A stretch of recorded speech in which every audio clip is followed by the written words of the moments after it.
episodio de Dos Copas y un Vino. Es un placer tenerlos de vuelta. Sí. En nuestro 9º capítulo. Que de hecho marca un poco una meta cumplida. Sí. Porque nos quedan un par de días en la playa y nuestra meta era grabar 8 capítulos. Así que estamos completamente satisfechos con lo que hemos logrado. Sí, de hecho.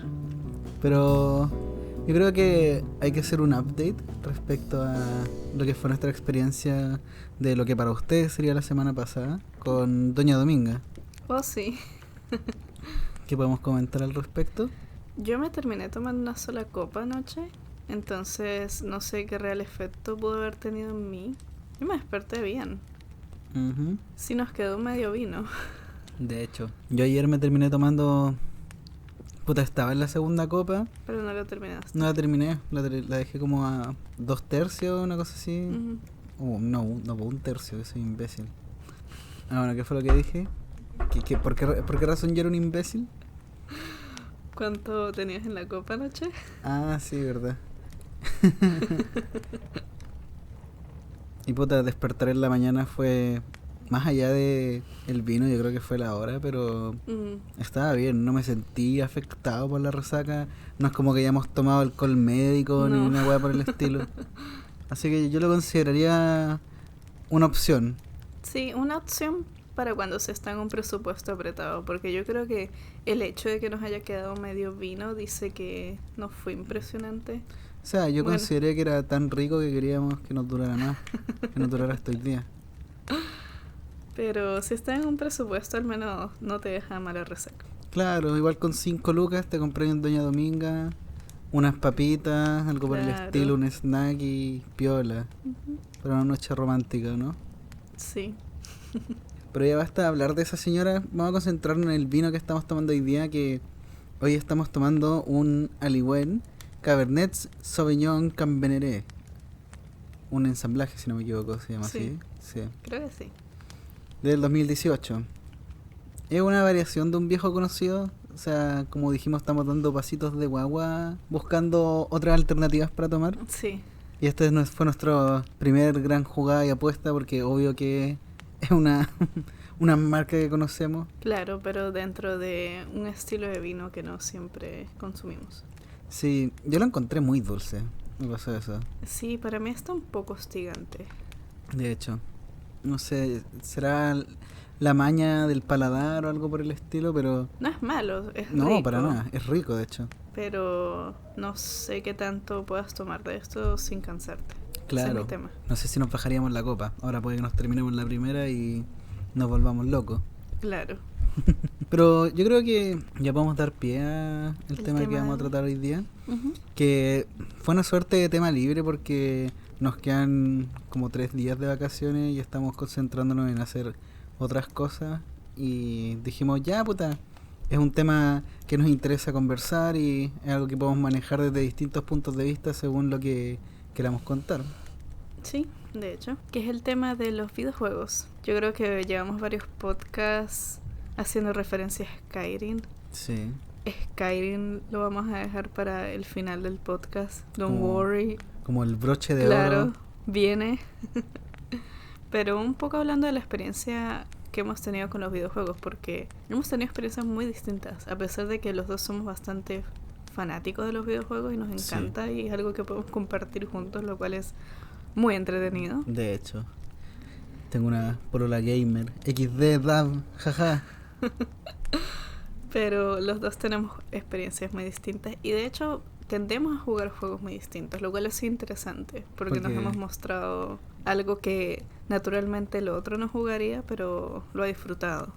Claro, hemos explorado harto cosas distintas. Yo terminé jugando juegos de terror y yo los rechacé toda mi vida. Sí. Con contadas opciones. En mi caso, mi abuelo y mi papá eran súper fanáticos de videojuegos. Mi papá todavía es muy fanático. De hecho, hace un par de días se compró un juego a recomendación mía. Sí, un juego que te mostré yo, de hecho. De hecho, sí. Entonces, yo recuerdo la primera consola que yo jugué, que tengo memoria de, es la Nintendo 64, que es un clásico. Sí, de hecho. Y ahí, si bien ya estaba creciendo un interés por el terror, para poner en contexto, ahí tendría unos 5 años. Qué morboso. Sí. Yo por lo general jugaba más, era la típica Bomberman, Super Mario 64. Mario Party. Claro, es Mario Kart. Mario Kart, claro. Esa ola de juegos Zelda, jugué bastante Zelda en la 64. ¿Cuál de todo? No me sé los nombres de los Zeldas. Ocarina of Time, Majora's Mask. Creo que era Ocarina of Time. Ya, sí, buen juego. Sí, estoy segura que no me lo terminé porque tenía 5 años. No, yo tampoco, así que va bien.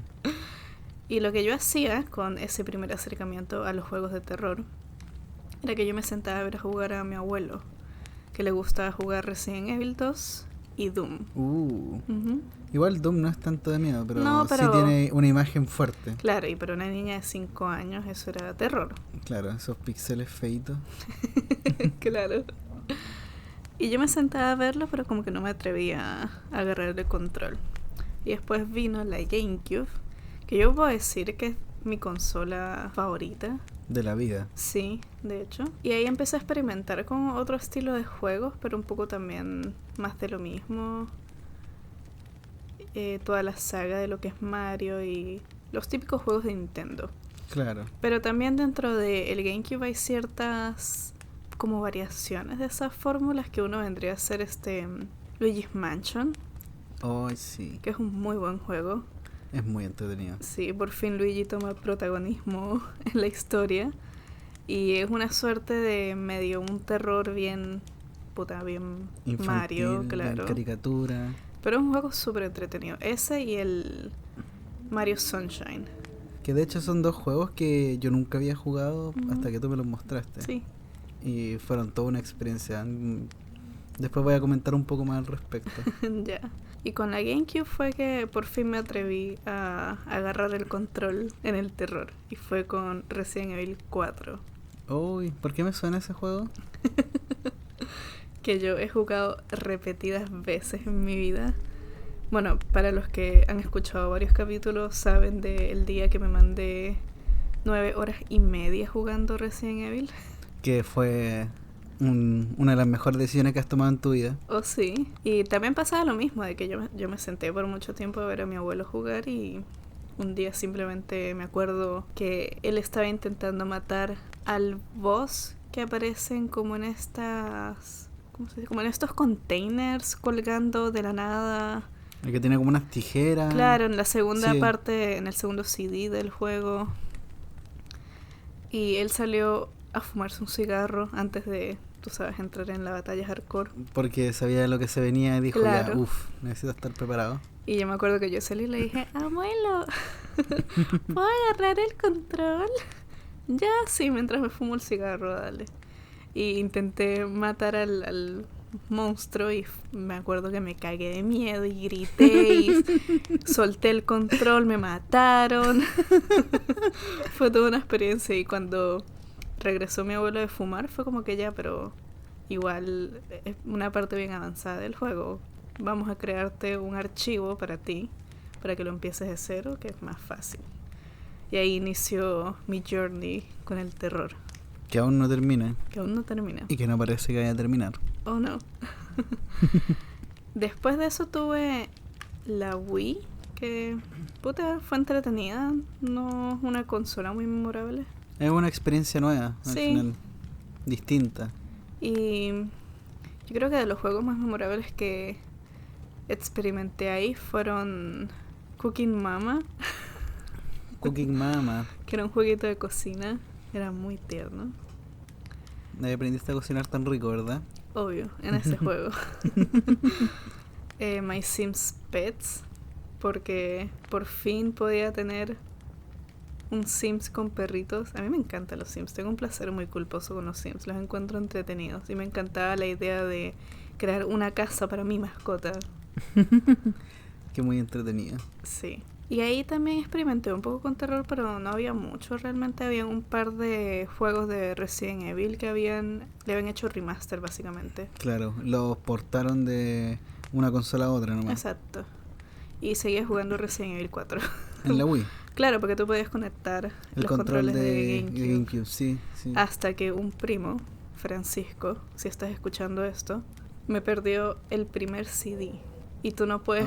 Porque si me hubiera perdido el segundo CD, igual podría jugar la primera parte. Claro. Pero no podía empezar la segunda parte sin la primera. Y fue muy triste y me molesté muchísimo. Ese fue un día de luto para ti. Claro. Y después de eso quise una Play.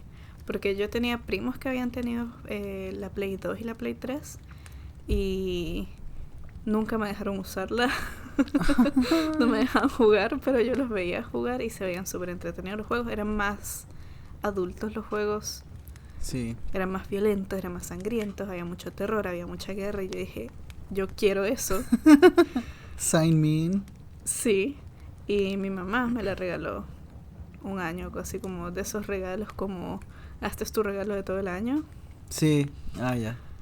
Entiendo. Sí, y tuve mi Play 3 y ahí empecé a experimentar un poco más con juegos, comillas, más adultos. Entonces experimenté con los Call of Duty, con 2. Uno que me gustó mucho, que creo que es el cuadro de Modern Warfare. Eso. Y Modern Warfare. Y que ese me gustó bastante la historia. Ese es el 1, ¿verdad? Modern Warfare 1. Ajá. Ya, sí, lo cacho. Y después con... No me acuerdo si era la primera o segunda parte de Black Ops. Ese no me gustó tanto. Ya. Entiendo. Fue esa como transición del Call of Duty a irse... Bueno, interesante, el Claro. que moldeó el mercado al genérico que se convirtió en la fórmula. Exacto, entonces...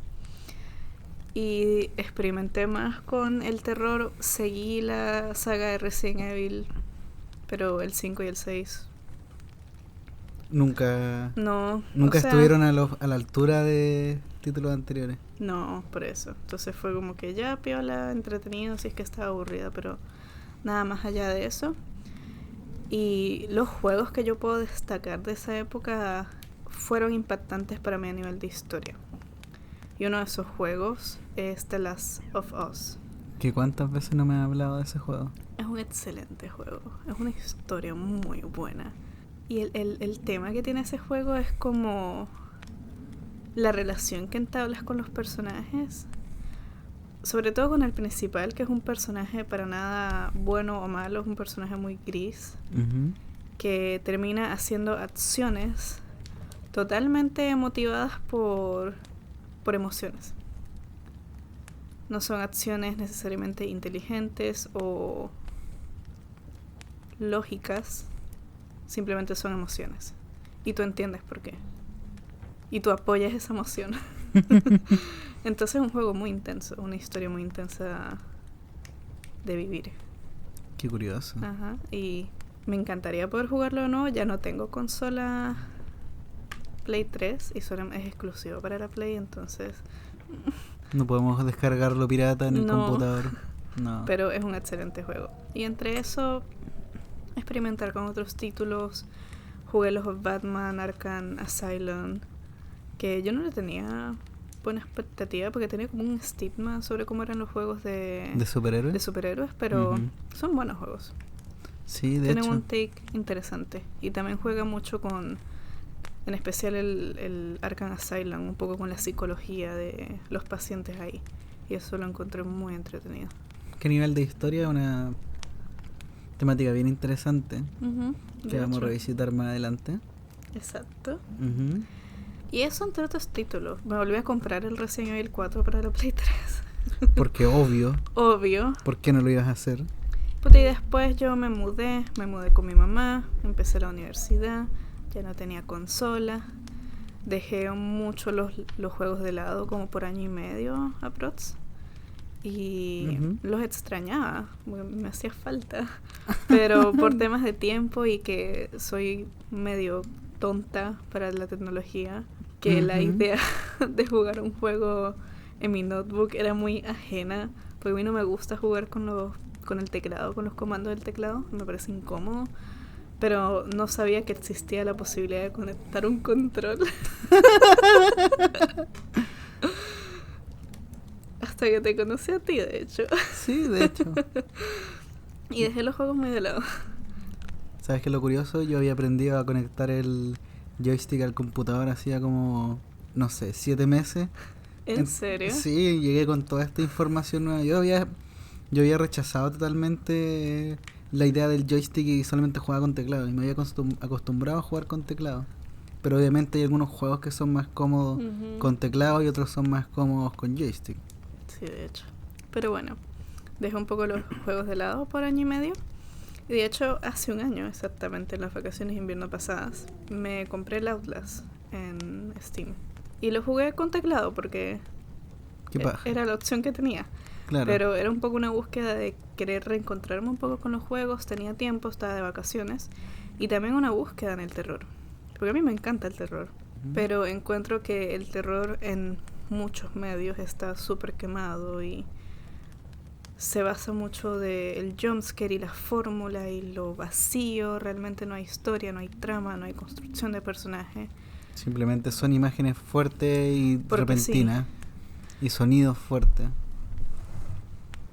Exacto, entonces hacía tiempo que no me asustaba. Extrañaba la sensación y la adrenalina de asustarme. Y eso fue un poco lo que propulsó el comprarme el Outlast. Y más allá de que es un juego muy bueno. Excelente. Es un excelente juego. Tiene una historia muy interesante, la forma que la abordan. Fue el asustarme de nuevo. Que eso yo lo encontré muy entretenido y necesario. Te hacía falta. Estabas con síndrome de abstinencia de terror. De hecho. Y fue el Outlast y el The Walking Dead, la primera temporada. Que puta, es un juego que no requiere mucho. No hay mucho desafío, es pura historia. Pura historia, es una historia muy bonita. El de Telltale. Ajá. Sí, lloré, yo también lo jugué. cuando murió lloré. Lee. Pero es un poco para resumir y después cuando nosotros empezamos a salir, fue reintroducirme con ese mundo. Que es un mundo que para mí ha estado presente desde siempre. Claro. Y para mí lo abandoné un tiempo. Sí, de hecho, es un contraste bien interesante porque a mí me pasó una experiencia bien distinta. Yo no tuve consola realmente hasta como los 14 años o 13 años que tuve mi Play 2. Pero antes de eso yo tenía ya la noción de los emuladores, de lo que eran los juegos piratas. Y muchas veces nos conseguíamos con mi hermano en la computadora vieja que teníamos los disquetes o los CDs pirateados. Porque sí, yo viví esa época. Como el concho de la botella de esa época, pero lo viví. Yo viví CDs, pero no viví disquetes. Yo viví disquetes y teníamos muchos en mi casa. Me pregunto, ¿qué les habrá pasado a todos? La cosa es que ya tenía una noción del juego pirateado, entonces para mí no era raro, no sé, estar jugando algún juego de arcade en el PC. Y ponte tú, uno de los juegos que más me gustaba a mí de chico era el Rayman. El primero, Rayman Adventure, creo que es el nombre correcto. Que me acuerdo que siempre me moría en el mundo donde los tambores te lanzaban rayos. Era un mundo como de instrumentos musicales. Y siempre habían tambores muy enojados que te lanzaban rayos con la mirada. Pero dentro de lo que fue el espectro, o sea, se había experimentado títulos clásicos, puta, porque mis primos tenían consola, o de repente iba a la casa de un compañero que tenía una consola, y no sé, pues conocí el Crash Bandicoot, conocí los Metal Slug, conocí varios títulos que han sido, puta, bien característicos de al menos mi generación, que sí, yo tenía noción, pero nunca tuve la experiencia de estar jugando constantemente. Yo era más de explorar los juegos de los que venían en los cereales, ponte tú. Me acuerdo que había un juego de Monster Inc. que era de pool. ¿Pero juego para computadora? Sí, un CD para la computadora que instalaba juegos que venían en los cereales. Me acuerdo había un juego de autitos que era como no me acuerdo cómo se llama, un buggy, creo que ese era el término correcto. Habían varios bien extraños y bajo ese concepto empecé a explorar la vida a través de los juegos de CD que vendían en el supermercado, donde vendían como estos 5 juegos en uno. Entonces, porque ya estaba un poco quemado de, no sé, pues jugar pinball. Nunca me gustó el solitario y el buscamina es rarísimo. A mí me encanta el solitario. Eso explica muchas cosas. y puta, al final pasó el tiempo, sí, jugué algunas weas raras, iba a las casas de mis primos siempre con la envidia de decir, puta, estos weones tienen una consola, qué ganas de tener una yo. Y eventualmente terminé teniendo mi Play 2, que ya habiendo tenido experiencia con los juegos antes, poder llegar a la consola, pese a haber jugado, no sé, pues Budokai Tenkaichi, que eran los juegos entretenidos para ese rango de edad, fue un primer acercamiento y la experiencia, no sé, por los Guitar Hero, que eran bien entretenidos. No sé, mi hermana jugaba Resident Evil 4 porque, puta, si bien la consola me la habían regalado a mí, igual tenía que compartirla porque obvio, hermanos. Sí. Aparte que yo me acuerdo que yo no me oponía mucho a esa idea. O sea, de repente era la clásica pelea de, ay, puta, yo también quiero jugar, pero si de repente, no sé, yo llegaba a la casa y ya estaba jugando Resident Evil 4, curiosamente, yo me sentaba a verla y era entretenido verla y jugábamos juntos un par de veces. Después, no sé, ella desarrolló su hormona y cosas de puberto y dejó ese mundo y me quedé yo solo con la consola. Pero uno de los títulos que destaco yo de la Play 2 es el Shadow of the Colossus, que es un juego que yo he hueveado y he hueveado y he hueveado porque tú juegues. Sí, de y hecho. no hemos podido encontrar la forma de jugarlo y intenté emuladores de Play 2 en el computador porque puta que es bacán ese juego. Como aventura, como jugabilidad, como concepto artístico, la música, el diseño de las criaturas que hay, el mundo, la atmósfera. Y tiene una historia que tú no te das cuenta en el momento en el que te pega con toda la violencia. Es como, oh, conche tu madre. Tiene un clímax muy interesante, los enemigos son muy variados y cada uno tiene distintos acercamientos, pese a que tiene una jugabilidad bien plana de trepar y golpear puntos vitales determinados de los colosos. O sea, no es para nada tan plano como suena. Y puta, después de eso ya sí me quedé en la Play 2 un tiempo, pasaron los años y con mi plata, con mi propia platita, de mi bolsillo, que yo trabajé y que yo gané, me compré la Play 3. ¿Eso fue con plata actuación? Sí, de hecho, creo que fue un comercial. Disculpa, ¿cuánto te estaban pagando? No me acuerdo, pero recuerdo que había hablado con mi mamá porque ella era la que administraba mi plata siendo yo menor de edad y le decía, ya, pues déjame comprármelo, ya, pues. Que yo siempre he tenido esta práctica personal de yo comprarme las cosas extra. En su tiempo yo me compré un celular, yo me compré un televisor, yo me he comprado computadores mucho tiempo. Sí. La misma consola también me la compré yo, así como el 95% de los juegos que tengo de Play 3 han sido comprados por mí, por plata que yo he invertido y que yo he trabajado. Entonces, bajo esa premisa, yo le presenté a mi mamá, oye, ya, pues, déjame comprarme la consola ya, pues. Yo ya tenía mi grupo de amigos con el Nacho, Pedro, Pablo, que con ellos jugábamos Play 3, de hecho jugábamos Call of Duty. Mira. Juntos. Jugábamos Call of Duty. Yo fui un fanático del Modern Warfare 2. Pero esa es una de las grandes diferencias que hay entre tu experiencia de juego y la mía, que yo tuve una vasta, no sé, pues trayectoria en los juegos multiplayer. De hecho, que yo soy muy arisca para jugar con otras personas. No me gusta. Tampoco tenía tantas personas que estuvieran interesados en jugar conmigo. Tipo, mi... That's sad. Cuando el podcast se convierte en una sesión de terapia. Y cuéntame, ¿dónde te tocó? Pero mis amigas no están interesadas en los videojuegos. En los videojuegos, claro. Igual, no sé, era la época donde nos estábamos desarrollando y ellas tenían más interés en salir a carretear, que si bien yo igual me inicié en el alcoholismo a una edad joven, eran espacios distintos. A mí me gustaba juntarme, a ellas les gustaba salir a disco. Entonces un poco diferíamos en ese sentido. Entonces los días que ellas querían salir a disco, yo no quería salir porque me daba paja. Era como que, ya voy a jugar Resident Evil 4 como por 18ª vez. Claro, hasta las 5 de la mañana. Uy. Entonces, con las personas que podía jugar era con mi prima, que ella era bastante mala jugando. Entonces pasaba que de repente jugábamos algún multiplayer, pero eran historias, era jugar historias multiplayer, no era jugar en línea. Claro, eran historias cooperativas. Exacto. Y pasaba que, no sé, cuando se venía una pelea importante con un boss grande, era como que ya desconecta el control. Y mi prima lo desconectaba y yo pasaba el boss sola. Seca. Sí, entonces no me gusta jugar con otras personas.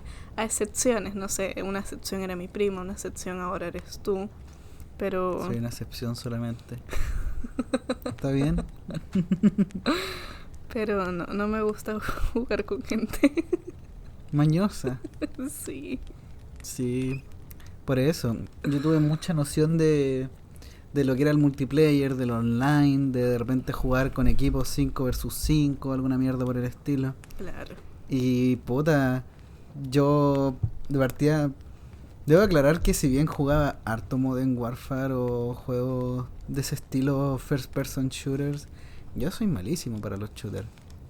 Así como también soy malísimo para los plataformas 3D. Oh, sí. Como Mario 64, Mario Sunshine, son juegos que yo no soy capaz de manejarlo. Y yo creo que va por el tema de las consolas que elegimos. Porque tú fuiste muy Nintendo. Sí. Y Nintendo es de esa ola. Sí, de hecho. Yo fui puro Play y después pasé directo al computador. Sí, de hecho, verte jugar Mario 64. Mario 64 fue una experiencia entre que daba risa, era estresante porque tú te enojas. No es cierto. Me enojo con el juego.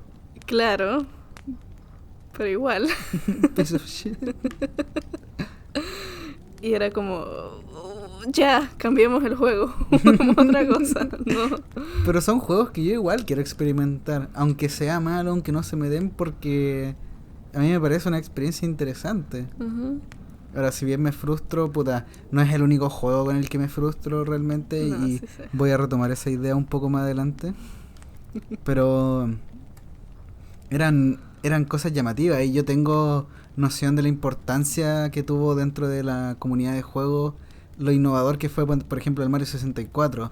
Claro. Y como después, en la siguiente generación de consolas, Nintendo con el Mario Sunshine también marcó un estilo, una propuesta. Esto es lo que tiene que ser un videojuego. Sí, de hecho. Y puta, yo valoro mucho en ese sentido los trabajos de Nintendo porque, a ver, es un poco, me estoy desviando un poco del tema, pero Nintendo en sí tiene varios problemas como para manejar la compañía, manejar presupuesto, temas de marketing. Hay varios problemas dentro de lo que es su empresa, pero puta que saben hacer juegos buenos. Sí. Y es innegable. Y han tenido sus épocas, sus buenas épocas, sus malas ideas. La Wii U, ¿quién se acuerda de la Wii U? Sí. Uy. O incluso mismo un título importante de la Wii fue Mario Galaxy. De hecho. Y si bien sí era Mario y Mario es entretenido, no tenía nada memorable ese juego. O sea, era la forma de vista que tiene del personaje. Claro, el estilo de la plataforma. Pero no sé, como que murió ahí. Se quedó entre tantos esqueletos de títulos de juego. Sí, por eso. Sí, y aún así destacó, porque sigue siendo de los mejores juegos de la Wii. Claro. Puedo mencionar muchos juegos realmente que me han interesado, me han llamado la atención. Yo creo que voy a dejar uno en específico para más adelante, que es el Skyrim. Que se lo vamos a retomar más como parte de lo actual, porque yo también he retomado el juego. Pero fue un periodo para mí de experimentar juegos cooperativos, juegos con mis amigos, porque todos teníamos la misma consola y disfrutábamos jugando juntos. Claro. Entonces, títulos como, no sé, Dead Island, que es este survival zombie en una isla playera, o de repente, no sé, los Call of Duty, como ya había mencionado. Jugaba muchos shooter cooperativo con el Pablo, de hecho. Pero con él tuve un gran lazo como jugadores. Siempre me acompañaba y yo siempre lo acompañaba en los juegos. Entonces llegábamos a algunos, si bien teníamos nuestros gustos por títulos single player. A mí, por ejemplo, uno de los primeros juegos que me compré y fue uno de los que definió la idea detrás de comprarme la Play 3 fue el Alice Madness Returns. Que a mí me cautivó mucho la estética, la temática y el estilo del juego. En jugabilidad era un hack and slash muy clásico, como en el acercamiento de combos o de mecánicas de juego, no era muy innovador en ese estilo. Pero yo creo que es lo estético, que la es lo historia. llamativo. La estética y la historia son los puntos más fuertes de ese juego para mí. Y curiosamente son los tipos de temas que yo busco cuando se trata de un juego. Pero bueno, muchos juegos, muchos títulos, mucho cooperativo. Eventualmente, la Play 3 se empezó a estancar un poco porque ya habían lanzado la Play 4. Sí. Dejaron de sacar tanto título y yo ya había explorado todo lo que me interesaba explorar. No quería comprar solamente por comprar. Y eventualmente terminé volviendo al computador, que fue mi consola fuerte, siempre, desde el principio.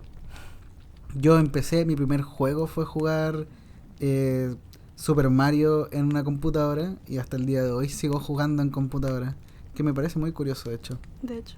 Pero, bueno, cuando se presentó todo este periodo, digámosle, llegó un punto, creo que fue en 2011 aproximadamente, si no me equivoco, 2011, 2012, donde mis queridos amigos Ignacio y Pablo llegaron con un título muy interesante para que yo descargara para el computador, llamado League of Legends.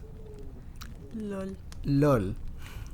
Y ahí empieza lo que yo llamo la época oscura, no por un tema de que la haya pasado mal, porque disfruté mucho ese juego en su periodo, sino que fue un periodo donde dejé de experimentar.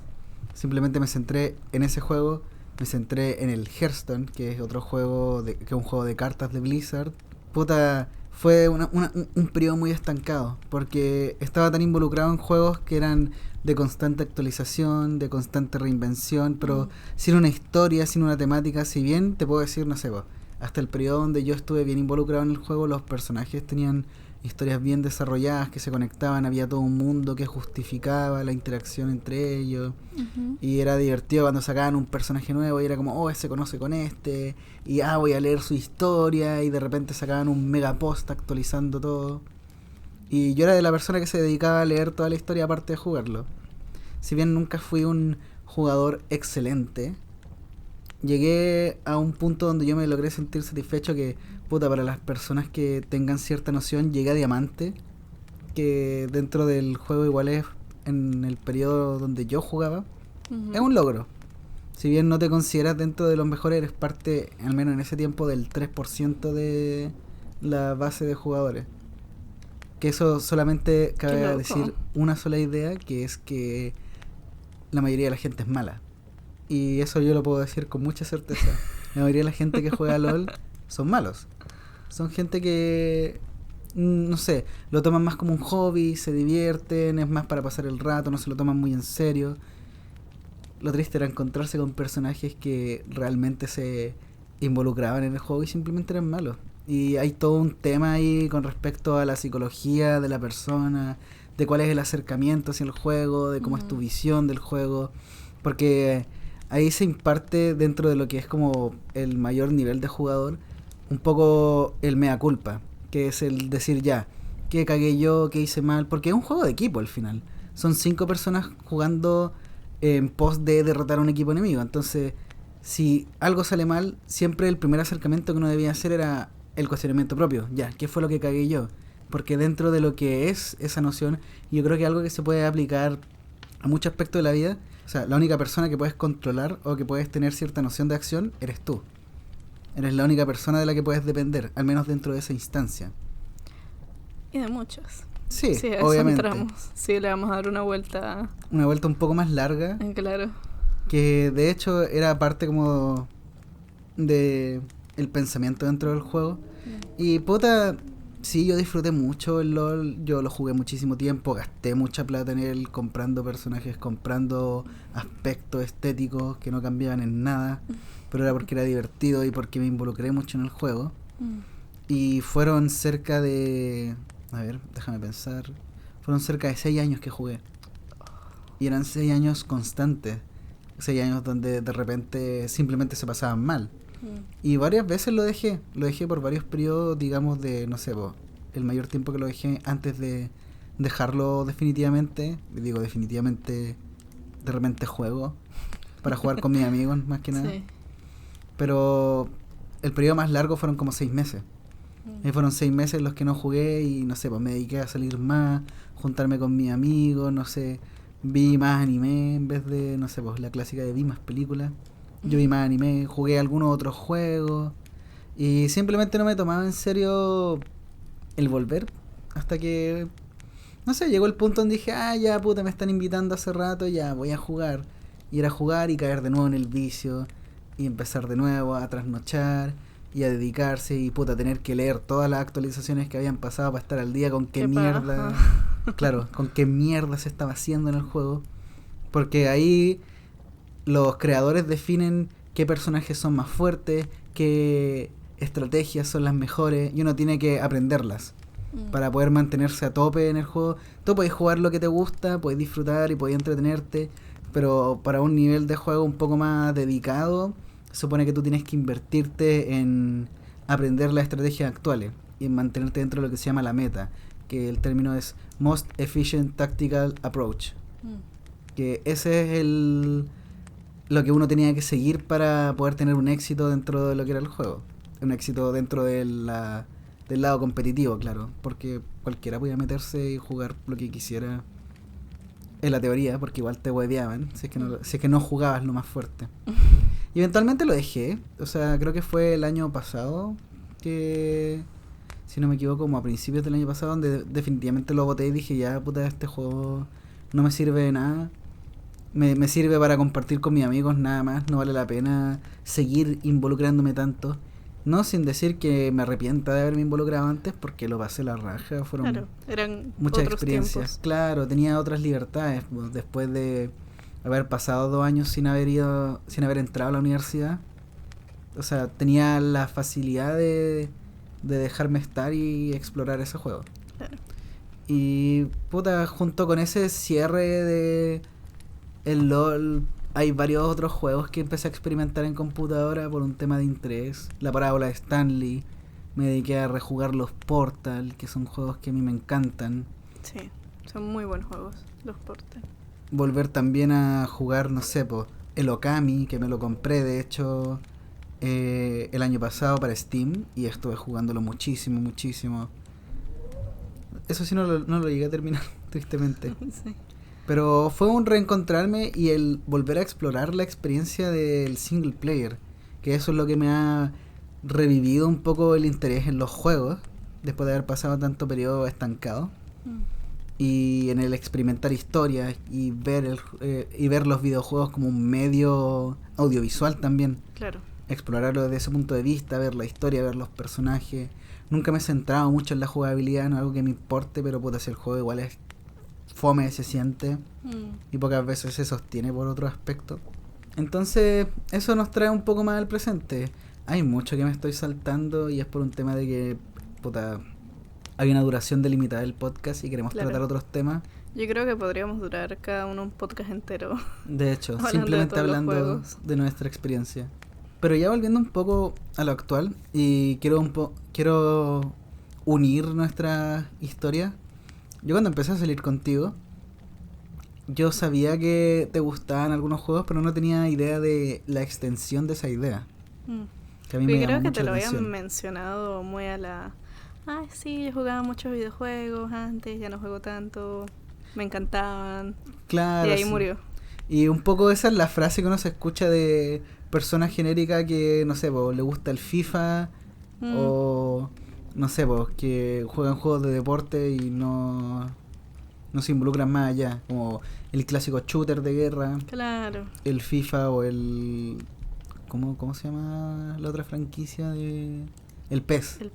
El PES, el Pro Evolution Soccer, o la gente que juega simuladores, que yo no encuentro unos juegos súper bizarros. ¿Tú has visto eso como simulador de camión, simulador de granja? Es como, yo no sé quién lo juega en serio. Yo tampoco, hay gente que lo juega en serio. La última que me llamó la atención fue uno que se llama PC Building Simulator, que era un simulador de armarte un computador. Pero... Bueno, no, me desvío del tema. Después de haber empezado a salir, yo me sorprendí con lo que a ti te interesaba de los juegos y lo que fue el encontrar nuestra experiencia en conjunto tú me mostraste Luigi's Mansion, me mostraste el Outlast, que yo siempre rechacé el terror y ese juego me encantó. Si bien yo estuve más sentado viéndote, yo te ayudaba de repente en las partes donde nos quedamos un poco estancados en la historia, que era donde yo sacaba mis habilidades gamer de haber jugado mucho tiempo y tú estabas ya un poco más oxidada en ese sentido. Pero eran como puntos donde yo decía, ya, yo creo que puedo pasar esto, y lo pasaba. Y después era devolverte el control al tiro porque me cagaba entero. También hay un tema de que yo soy muy impulsiva e impaciente. Me cuesta jugar sigilo. Curioso. Y el Outlast es puro sigilo, entonces había, no sé, situaciones donde nos estaba persiguiendo un personaje y nos teníamos que esconder y andar con cuidado y andar con las sombras, y yo a veces simplemente quería correr y hacerlo rápido. Sí, de hecho. Entonces era como que, ay no, toma, tú hazlo. Sí, y había todo un juego constante con que no sé, no, es que mira, y yo llegaba con la media volada de el desentraño de la inteligencia artificial, como decirte, ya mira, no, si ahora va a ir hacia adelante, después va a doblar a la derecha, hay una luz atrás tuya, entonces cuando pasís se va a ver una sombra, tenés que aprovechar cuando doble y toda la weá, y era todo un desarrollo que al final, puta, 90%, como 80% funcionaba, y a veces era como, oh shit, aparece al lado el big fucking guy y nos partía a la mitad. Sí, de hecho.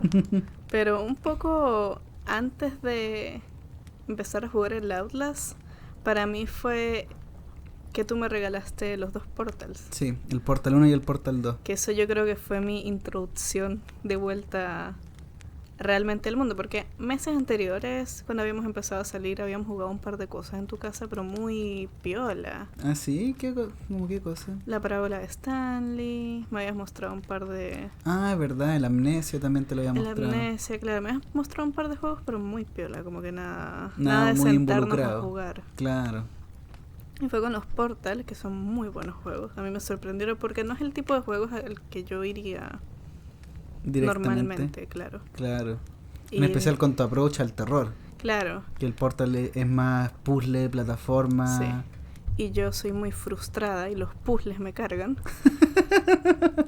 Entonces, pero fue muy entretenido y encontré... lo que más me sorprendió de ese juego fue la historia. Sí. Y la forma en la que está contada. Exacto. Que es muy interesante, pero muy relevante, encuentro yo. Y fue un poco con los Portal, después... Tú me mostraste las ofertas de Steam. Oh, sí. Qué grave error. Las ofertas de Navidad. A mí me habían dado no sé, plata para Navidad. Porque claro. Entonces fue como que, ay, ya vamos a ver ofertas. Y uno de los títulos que más me llamó la atención, que de hecho tengo un poco abandonado, tengo que retomar, no he terminado la historia. Ah, ya sé cuál es. Es The Evil Within. Sí, The Evil Within. Que tengo todo un viaje con este título que se los voy a resumir muy rápidamente. Es todo un viaje, de verdad. Yo escuché la historia entera y es intensa. Sí. La cosa es, en la época donde yo jugaba con la Play 3 y Resident Evil había roto mi corazón porque habían salido con el 5 y el 6. Y a todo esto, paréntesis, ¿tú nunca cachaste el Resident Evil Raccoon City? Es el 2. No, pero el de Play 3. No. Que era como un Raccoon City Optics, no sé qué mierda, que era un multiplayer, una cosa así. No, de hecho no. Esa fue la volada más Call of Duty que se mandaron con Resident Evil y fue una cagada de juego. Qué paja. Pero bueno, todavía no había conocido el The Last of Us, porque creo que no había salido. O tal vez había salido, pero estaba muy caro. Sí, esa también es otra razón. Y estaba en la necesidad de terror, porque es una necesidad que aparece en mi vida cuando estaba muy ausente. Y es esa necesidad de la adrenalina y de... Claro. Entonces yo veo trailers de un título que se llama The Evil Within, que tiene una portada muy llamativa, que es un fondo blanco con una mujer gritando. Y fue como que, ya va, déjame explorar esto.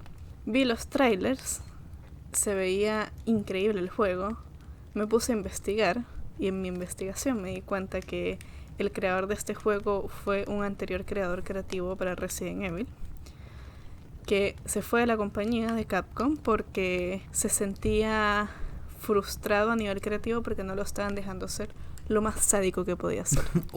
Básicamente le hizo un pitch a Resident Evil bien, como que llevando todo lo que ha sido el terror y el sadismo dentro de esa saga a otro nivel. Y simplemente no les gustó. Claro, y la saga dijo, no, nosotros nos vamos a esta dirección. Y el tipo se fue. Y fue reclutado por Bethesda. Aguante Bethesda. Sí, de hecho. Y le dijeron, haz la mierda que se te pegue la gana. Y el tipo la hizo. Y aquí, The Evil Within. Obviamente el juego me volvió loca. Era para Play 3, de los últimos títulos buenos que salieron para Play 3, de hecho. ¿Sí? Y fue como que ya yo necesito este juego. Averigué el precio, era absurdamente caro. Sí, verdad. Dije, ya voy a esperar un tiempo. Pasó un año. Yo hice un viaje con mi papá, lo averiguamos en donde estábamos viajando, porque a veces cuando uno viaja consigue cosas más baratas que lo conseguiría, no sé, en su país. Sí, pasa. Seguía estando estúpidamente caro. ¿A cuánto más o menos? No me acuerdo, pero era algo así como más de $60. Que no podíamos... No íbamos a pagar más de $60 por un juego en ese momento. No, ni cagando. Después yo vine a Chile a visitar a mi mamá en las vacaciones de verano. Averigué el juego. Seguía estando caro, pero un caro razonable, en el que quizás podría, tú sabes, persuadir un poco a mi mamá. Para decirle, oye, estoy de vacaciones, quiero jugar algo. Claro, pero ella averiguó cómo era el juego y dijo, no, Oriana, esto es muy violento. ¿Y tú qué edad tenías en ese tiempo? Como unos 15 años, aparte de que a ese punto ya había jugado tanta mierda violenta que realmente importaba otro título violento, no me iba a cagar más la cabeza, mamá. Por eso, ya estabas bien cagada en ese punto. Exacto. Y me acuerdo que en reemplazo del de Evil Within me compré un GTA. Ah, puta. ¿El 4? El 4. Ya. Creo que es bueno igual. Sí, era entretenido. Yo nunca me centré en la historia de los GTA, siempre era hacer cualquier mierda. A mí sí me gustaba seguir la historia, pero también era derivar a hacer cualquier mierda de vez en cuando. ¿Era de las personas que conducía apropiadamente siguiendo las leyes de tráfico? Side note, un paréntesis. Yo no sé manejar. Desde que tengo como 8 años quiero aprender a manejar, me encanta la idea del saber manejar. Entonces a mí cuando se me da la oportunidad de manejar en un juego, yo me lo tomaba en serio. Yo respetaba no sé las señalizaciones, las luces de cruce, el pare, los semáforos. Cuando estaba en misiones sí mandaba todo eso a la mierda, pero cuando estaba, tú sabes, manejando por la ciudad... Era también una parte media rolera de sí. Inmersión en la historia, obvio. Pero en fin, no pude comprar The Evil Within, seguía estando caro, mi mamá no me dejó. Pasó el tiempo, pasó este año y medio donde dejé los videojuegos, y cuando tú me presentas las ofertas de Steam, estaba The Evil Within muchísimo más barato que en su momento. Estaba como a 7 lucas, ¿no? Y en oferta. De oferta, y creo que todavía estaba como a 20 y tantas en por ese eso. tiempo. Entonces fue como que por fin mi sueño perdido lo voy a poder cumplir, y me compré el juego entre muchos otros juegos. De hecho, ¿cuántos juegos tienes ya en tu biblioteca? Tengo como 12, 13 juegos. Es harto igual. Sí, que cuando te conocí tenía el Outlast y el Outlast The 2. Walk. No, Outlast 1 solamente. El Outlast 2 lo compré en diciembre en las ofertas de Steam. Ah, ¿verdad? Tenía solo Outlast y The Walking Dead. ¿Verdad? Tienes toda la razón. Tenemos que jugar el 2. Sí. O sea, y finalmente pude jugar The Evil Within, que todavía no terminó la historia. La historia es súper larga. Sí, de hecho. ¿Cuántos capítulos eran? ¿Como 12? Una cosa así. Eran más de 12. Y son largos los capítulos. Sí, por pero eso. Lo pude jugar, empezarlo a jugar, y es todo lo que soñaba. El juego es muy cool, es muy inmersivo, es muy psicológico, y juega un poco con la acción, pero de repente tienes todas estas secuencias bien psicodélicas de manipulación al personaje. Sí. Es muy trip. Y es muy un intenso. excelente juego. Y de ahí en adelante como que empecé a retomar más. Jugamos el Outlast juntos. Jugamos... Con Lonnie, de hecho. Sí. Estaba mi gatito acompañándonos mientras jugábamos a bolas y por alguna razón le daba por dormir. Y se quedaba dormido mientras nosotros estábamos gritando y asustándonos y muy violencia. Sí, y también después o antes de la Outlast fue que jugamos Dishonored. Sí, antes y durante. Claro. Sí, fueron juegos paralelos, de hecho. Que es un muy buen juego. Y de Bethesda. De Bethesda, aguante Bethesda. Que de hecho cuando empezamos la primera secuencia inicial de Dishonored, yo te dije, ya va, de quién es la compañía de este juego. Porque sí, hay algo en el dibujo, en la caracterización del personaje, los rasgos que me suena a The Evil Within. Y los busqué y los dos eran de Bethesda. Y era como que, ay, qué cool. Claro, si bien igual en Dishonored son un poco más exagerados sí, y más caricatura hasta ciertos puntos. De hecho. Hay una congruencia en el diseño de personajes. Yo creo que es parte de la identidad de la compañía. Y ha sido un poco, creo que para los dos, yo mostrarte títulos de Nintendo bien antaños o mostrarte terror. Una mierda de terror. Que sí, son curiosamente los aspectos que yo menos he explorado. Porque yo jamás tuve una consola de Nintendo. Claro. Y tú mostrándome un poco más la plataforma, la aventura, que yo no he sido nunca de juego de aventura. Qué curioso. Y aún así terminamos jugando Dishonored. ¿Qué otra mierda más jugamos de aventura juntos? Hay un título que podemos mencionar respecto a la aventura que yo creo que va a desenvolver la parte final del podcast, que sería el Skyrim. Nuevamente un juego de Bethesda. Aguante Bethesda. Aguante Bethesda. Se sacan buenos juegos los weones. La cagó. De hecho. Y quiero primero dar mi apreciación porque yo fui el que conoció este juego originalmente. ¿Ya? Creo que fue en el 2012, no me acuerdo mucho. Para dar un poco de contexto, yo siempre he sido fanático de la fantasía, de la aventura, de la fantasía medieval en especial, y de la magia. Siempre me ha encantado ese concepto. Entonces cuando vi el tráiler y mostraba el tráiler de gameplay y mostraban al personaje con una espada y lanzando fuego de una mano, yo dije, oh, conche tu madre, esta es la mía. Yo quiero este juego, yo quiero este juego, yo quiero este juego. Y de hecho yo vendí mi Play 2 para poder comprarme ese juego. Y comprármelo on release. Que hasta el día de hoy me arrepiento de haber vendido la Play 2, pero no de haberme comprado el Skyrim. Damn. Y fue toda una experiencia. O sea, fue mucho tiempo jugándolo, explorando este mundo que dentro de lo que era el periodo de las consolas de esa época, era una historia súper épica, muy intensa.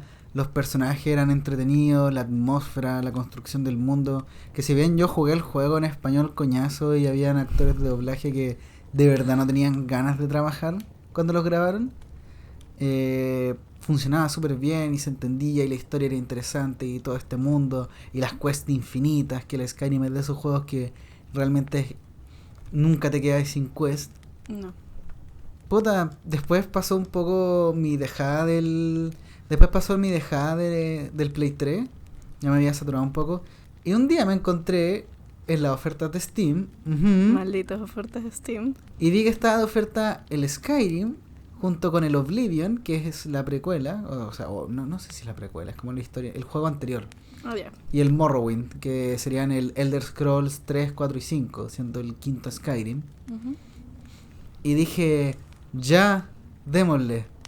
Me lo compré porque estaba en una oferta estúpida. Estaba como a 5,000 pesos los 3 juegos. Fue como, ya, estoy puro weyando. Esto pasó unos 3, 4 años después de que salió Skyrim. Y fue una de las grandes ofertas de Steam, como estas fechas importantes como Navidad o verano, claro. Todas estas grandes ofertas de Steam. Aguante las ofertas de Steam. Sí, nos hacen consumir. Yo tengo más de 200 juegos, creo que en Steam. Que muchos de esos juegos no los he jugado. Creo que ni los has abierto. Sí. Que yo sí soy en contra de eso. Siempre que Alf me dice, oh, estoy viendo este juego ya, pero lo vas a jugar, realmente te interesa, si no... O sea, y mira, yo nunca me he comprado un juego simplemente por el hecho que es barato. Siempre ha estado a la base de que alguien me lo ha comentado, o he leído alguna reseña online, alguna vez vi un gameplay. El tema es que ahora ya no tengo el tiempo de antes como para estar jugando. No, claro. Pero retomemos un poco lo de Skyrim. Me lo compré, instalé el Morrowind, instalé Oblivion, que eran 2 juegos que yo igual, el Oblivion yo lo había tenido en la Play 3, y simplemente no me había llamado la atención porque era muy tosco en comparación al Skyrim. Después de haber probado el quinto, volver al cuarto fue feo. Y dije, puta, ya, si igual me interesa un poco la historia del mundo, del universo. Hay personajes del 4 que presentan y que hablan de ello en el 5, ya démosle la oportunidad. Y cuando volví a encontrarme con Oblivion fue como, uy, no, sabéis que no. Es muy incómodo el juego. Yo creo que debería, no sé, pues tener como una limpieza del Skyrim para poder retomarlo como un juego independiente y no tener tanto referente mental. Claro. Y dije, ya puta, probemos el Morrowind, que es el 3. Veamos qué tan malo puede ser. Y puta que fue malo. El Morrowind es un juego de Play 2, que conste. Yeah. Y puta, el motor gráfico igual me chocó mucho y era incómodo. Era de esos juegos donde los personajes hablan entre ellos y si tú no estás atento y estás, no sé, dando una vuelta, te pierdes el diálogo, no entiendes la historia, de repente perdí alguna quest, que igual son temas dentro de lo que implica un juego. Y son temas que no se resuelven bien hasta Skyrim y apenas, porque igual te podéis perder parte del diálogo. A ti te pasó harto, de hecho. Sí. Pero bueno, después de eso caí en la cuenta de lo que eran los mods, todas estas posibilidades de instalar distintas modificaciones al juego, que es todo parte de la plataforma de Steam. Y cuando vi a los dragones de Skyrim convertidos en Trencito Thomas, fue como, puta, ya creo que he visto todo lo que puedo ver de este juego. Y ahí fue cuando lo dejé. Después lo retomaba un par de veces, como ya voy a jugar con un personaje de esta bola y no sé, po.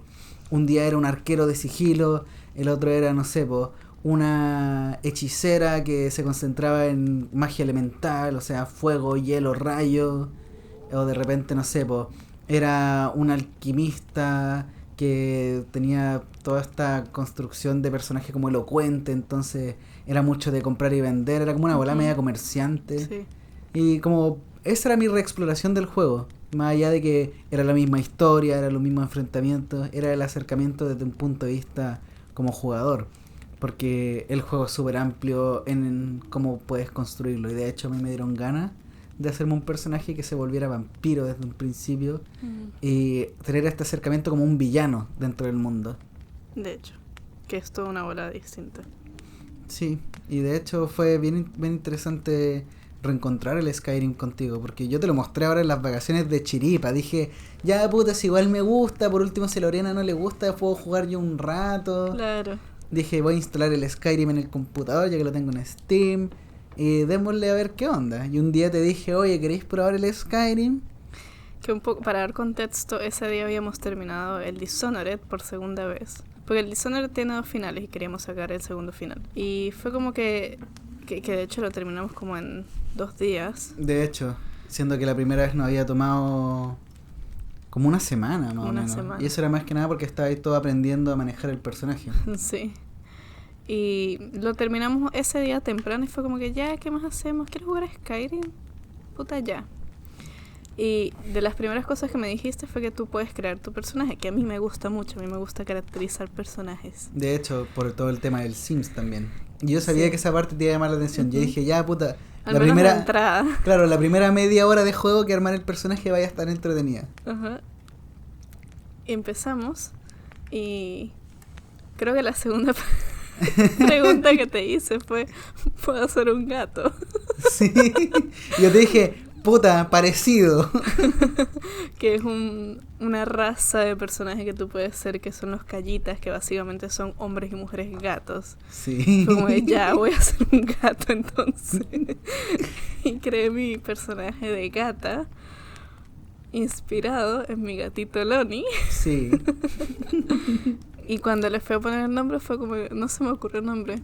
Ya, pongámosle Lonnie. Lo cual ha hecho para muchos chistes risas. Y mucha risa, en especial cuando llegan las cartas que van dedicadas a tu personaje. Hola, Lonnie. Y es divertido porque uno se imagina al gato cuando se presenta y habla, hola, yo soy Lonnie. Esa parte ha sido muy entretenida.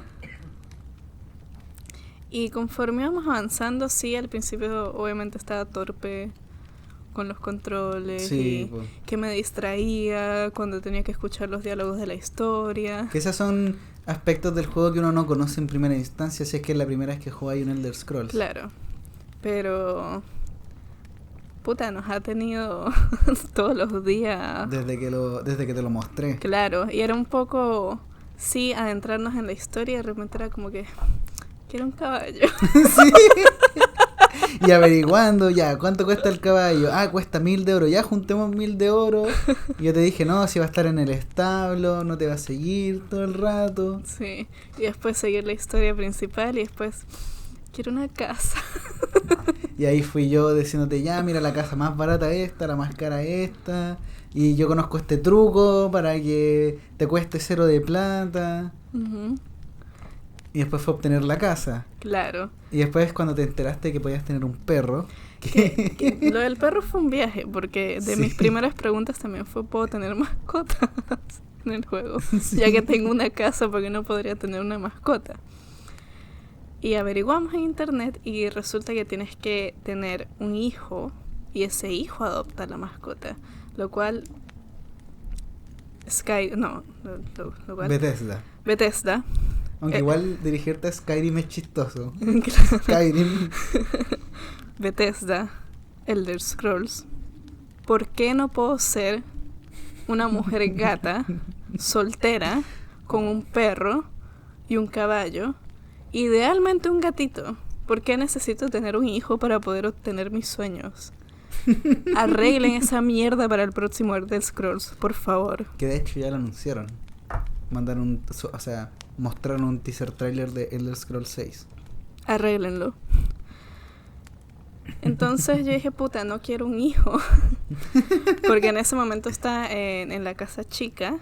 Sí. Y ahí tenía la opción de tener o un laboratorio de alquimia o un cuarto para un hijo. Y mi personaje yo lo centré en que fuera alquimista. Sí, entonces era un poco dejar de lado tu carrera Claro. y tu vocación por tener un hijo.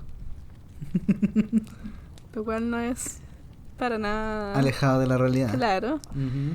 Y sucedió que estábamos realizando una de las misiones de la historia de vampiros. Sí. Y en el camino, cuando tú estás con un personaje que se llama Serana, y ella te está acompañando porque tú la tienes que regresar a su casa, ella es una vampiro. En el camino nos encontramos con un perrito Un perdido. perrito callejero. Sí, y fue como que no lo puedo dejar acá solo, está pasando frío. Necesito un hogar. Y esto nos mandó en una quest súper larga de estar investigando en internet, de estar probando cosas en el juego, Sí. para poder tener el perrito, con Serana acompañándome todo el rato. Todo el rato. Y dentro de lo que fue, no sé, la historia del juego, creo que pasó como una semana. Fue como una Sí. semana que estuvo siguiéndonos en todo un trámite de inmobiliaria y de adopción también. Sí, porque terminé vendiendo, o sea, cambiando mi laboratorio de alquimia por un cuarto para niños. Adopté a la huérfana De de Carrera la Blanca, plaza. que dormía en una banca. Ajá, la adopté. Que es una buena niña en todo caso. Lucía, Sí. una buena sí, niña, se porta bien. Sí. La adopté. Y después no podía procesar la adopción del perrito. Sí, como que no tenía ese acercamiento porque se supone que como el niño lo elige, si tú Ujú. estás con un perro en torno tuyo, debería funcionar, pero Claro. no estaba funcionando. Aparte no es un perro que haya adquirido, simplemente fue un perro que encontré en un campo a mitad de la nada y le dije, sígueme. Sí, Entonces tuve que despedirme del perrito, pero ya a ese punto había llegado muy lejos, tenía una hija en mi casa, ya no tenía laboratorio de alquimia. Fue como que ya, ¿dónde puedo comprar un perro? y averiguábamos en internet y descubrimos que en un establo, en alguna parte, había un tipo que vendía un perro por 1000 de oro. Ajá, que se llamaba Vigilancia. Vigilancia, sí. Qué nombre Loco. más malo. Lo compré, me lo llevé a la casa, mi hija quiso adoptarlo. Y de ahí tú bautizaste a Vigilancia como Vigilaila. Vigilaila. Que para los que no saben, Laila es mi perrita. Entonces estaban Lonnie y Laila en el juego. Ajá, y aparte Lonnie tenía un caballo. Sí, que de hecho el caballo, tú te acercabas a verlo y decía caballo de Lonnie. Sí. Y nosotros dijimos, así se llama caballo de Lonnie. Y después ya tenía una hija, ya tenía un perro. Sí, empecé a seguir de nuevo la historia principal, pero me pasaba que pasaba mucho tiempo fuera de la casa. Sí. Y dejaba a Lucía y a Vigilaila solas. Entonces fue como que creo que necesito una esposa. Y ahí tuvimos otra quest donde yo le dije, ya mira, creo que si mal no me acuerdo para casarte, porque sí, yo me había casado en ese juego varias veces antes, tenés que ir a este pueblo, llevar este amuleto de esta diosa que es como la diosa del amor, y si lo llevas se supone que estás como soltero y disponible, que es un poco como el Tinder de Skyrim. Claro. Y ahí nos acercamos a uno de los personajes que hicimos una misión secundaria de... Era como recuperar un arma de ella. Que es un personaje que se llama la Leona. Leona, la no sé cuánto, me acuerdo. Sí. Pero que tenía potencial como madre lesbiana independiente. Una mujer fuerte. Se veía una mujer fuerte. Le iba a dar un buen ejemplo a Lucía. De hecho. Esa que fue por la el premisa hecho de que detrás. estuviera trabajando en la casa no significaba que era menos mujer fuerte que cualquier otra. De hecho. Más allá de que tú fueras la que salía de misiones. Exacto. Y trabajaba en la forja. Iba a matar a dragones. Sí. Eso no le restaba. Así que fue una relación que inició Muy bonita. bien. Sí, fue tierna. Y tuvo mucho potencial. Nosotros vivíamos en nuestra pequeña casa de Carrera Blanca. Una vez que estaba ya la Leona en la casa, pude seguir la misión principal. Y después extrañaba mucho mi laboratorio de alquimia. Entonces dije, ya, quiero una casa más grande. Y yo te dije, en Soledad está la mansión, que es la casa más grande, que es de 3 pisos, pero cuesta 25.000 de oro. Y teníamos en ese periodo como 5.000 de oro, una cosa así. Entonces de nuevo abandoné la historia principal para entrarnos en un quest de hacer plata. De juntar mucha plata. Y fue a hacer misiones del gremio de ladrones, donde te pagaban harta plata, y recuperar joyas y venderlas y comprar cosas, y un poco una suerte como de tráfico con tal de generar la mayor cantidad de plata posible. Y por fin pude comprar mi casa, la mueble, tenía un laboratorio de alquimia, tenía un cuarto para la niña. Pero no tenía dónde cocinar. Sí, a mí me gusta cocinar en el juego. Sí. Es muy entretenido. Entonces tuve que dejar todos mis ingredientes de cocina en Carrera Blanca, y cuando quería hacer un restock de comida, ir a Carrera Blanca a cocinar. Lo cual está bien, no hay queja ahí. No hay drama con eso. Solamente por la mecánica del fast travel, de apretar en el mapa y Exacto. Ya llegaste. Y después dije, ya, los niños adoptan mascotas. Quizás si tengo un segundo hijo, podría tener más mascotas. Esa fue la pura ambición. Y adopté un pequeño niño que era maltratado en un establo. Que dormía junto con los caballos. Claro. Y toda la mierda. Y como que se acomoda a la vida de rico muy rápido, y eso no me gustó. Sí, pues, o sea, pasó de estar durmiendo en paja a estar en la mansión de una de las ciudades más acaudaladas de Skyrim, y el tiro empezó a pedir plata y se puso muy malcriado, que no quería hacer sus tareas. Claro. Entonces lo tuve que poner en su lugar. Y con ponerlo en su lugar te referís a tratarlo como la mierda cada vez que podías, y a tu hija Lucía tratarla como una diosa. Exacto. Después seguimos con la misión principal de nuevo, y un día que estaba regresando a mi casa en Soledad para dejar un par de armas, hacer un restock de comida, todo ese preparar tipo de unas cosas. cuantas pociones. Exacto, para mi siguiente misión.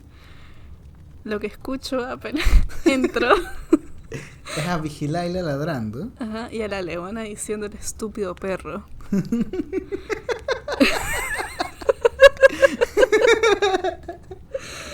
Y ahí fue en el momento que nuestro matrimonio Se rompió. se fue a la mierda. Porque tú dijiste, oh, perra estúpida, ¿cómo te atreves a tratar así a Vigilaila? Sí. Entonces, como la Leona es un personaje importante en Skyrim, no la podría matar así nomás. Y mi solución en el momento fue pedirle que me siguiera y encerrarla en una habitación en el último piso De la mansión. Y encerrarla ahí. Y la dejaba ahí esperándome, cerraba la puerta y no había mamá. Después de un tiempo pasaba que se aburría y se iba supuestamente. Ajá. Entonces era de repente ir de vuelta Claro, a estar Soledad. en plena misión y decir, oh no, se salió. Se salió la leona. Hay que enjaularla de nuevo. Sí. Y era interrumpir todo lo que se estaba haciendo, viajar a Soledad, decirle sígueme, llevarla hasta la habitación y encerrarla de nuevo. Claro. Y finalmente seguí la historia principal, la terminamos ya, de hecho. Sí, terminamos toda la historia de Sangre de Dragón. Muy buena historia. Sí, entretenida. Entretenida. Y recientemente descubrimos que, porque mi personaje también es vampiro, Sí. que podíamos matar a la leona con los poderes de vampiro. Entonces decidimos llevarla a un lugar apartado para poder matarla, transformada en vampiro, diciéndole, oye, sígueme. Y llevándola a un lugar súper recóndito. Claro. Y pensando en la posibilidad de que si ella muere, podríamos volver a casarnos. Uh-huh. Y ahí quedamos en la última partida. No, de hecho, acuérdate que la matamos. Pero no nos ha llegado la carta. Tiene que llegar una carta como un certificado de defunción de parte de el jefe de la ciudad, el Jarl. Y que te hagan una herencia y para poder casarte de nuevo. Ojalá esta vez que un matrimonio que funcione. Claro, que no sea alguien que maltrata a tu perro. Veamos qué pasa. Ah, y en toda esta quest y todas estas cosas que pasaron, mi pequeña Lucía adoptó un conejo. Sí, adoptó un conejo, fue muy tierno. Y es un conejo que la sigue a todos lados. Ella se va a dormir y está el conejito acostado a los... O sea, al lado de la cama. Claro, al lado de la cama. Y la ve mientras duerme y de repente la Lucía sale a la calle y el conejo la sigue y abre la puerta al conejo. Que de hecho, una vez, cuando llegamos, creo que fue de noche, Sí. llegamos a la mansión y vimos el conejo corriendo hacia la puerta súper rápido, así como, oh shit, me pillaron. Claro. Andaba de parranda. Sí. Pero es muy entretenido el Skyrim. Yo creo que eso es lo entretenido, porque sí, la historia principal es muy buena y las historias secundarias son muy buenas a nivel de historia, plenamente. Sí. Pero para mí lo he hecho súper entretenido es poder seguir una historia y embarcarme en eso y después decir quiero ir a Carrera Blanca a cocinar y tener como un break de toda la historia súper seria y después volver a retomar esa misma historia o tomar otra, y es como muy dinámico. Eso es lo que he encontrado muy entretenido. Que de hecho, a mí me llamó mucho la atención porque jugarlo contigo fue una experiencia totalmente distinta a como yo había experimentado el Skyrim antes. Yo siempre me lo había tomado desde el punto de vista de la historia, de las mecánicas del juego, de que Claro. tengo que subir de nivel, tengo que mejorar esta habilidad para ser mejor peleando. Entonces, nunca había tenido la experiencia de explorar todas esas facetas como, no sé, el cocinar, que para mí era una estupidez, porque decía, bueno, puedes comprarte una poción o robarte una poción y te va a curar 1000 veces más de lo que lo hace la comida. O de repente, no sé, pues ya sí tuve una casa porque hoy qué bacán tener una casa y tuve la mansión y me casé por un tema de que, ya, puta, igual bacán.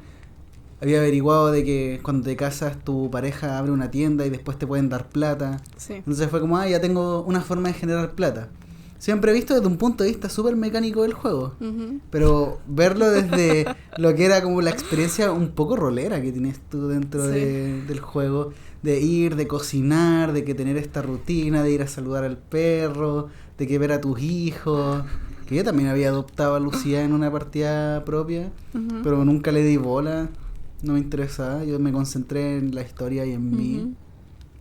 Entonces fue una forma muy interesante de revisitar el juego, que de hecho me ha hecho pasarla muy bien. Nos hemos reído Muchísimo, ha sido jugando. muy divertido. Sí. Y eso fue algo que me hizo darme cuenta porque con el tiempo el Skyrim no envejeció bajo la premisa que yo creo que se pensaba Claro. que iba a ser, porque se convirtió en un juego muy ridículo, muy divertido, muy chistoso. Los caballos son alpinistas, es impresionante. Las mecánicas de los caballos y de trepar montañas son estúpidas. Sí. De repente es ver al caballo casi que de cabeza y trotando feliz. Entonces, verlo por ese lado fue, puta, sí, sigue manteniendo esa atmósfera y la música muy bacán. Muy épico. Y la estética y que la construcción de los mundos, que el cielo de Skyrim es precioso y que la ambientación es muy bacán.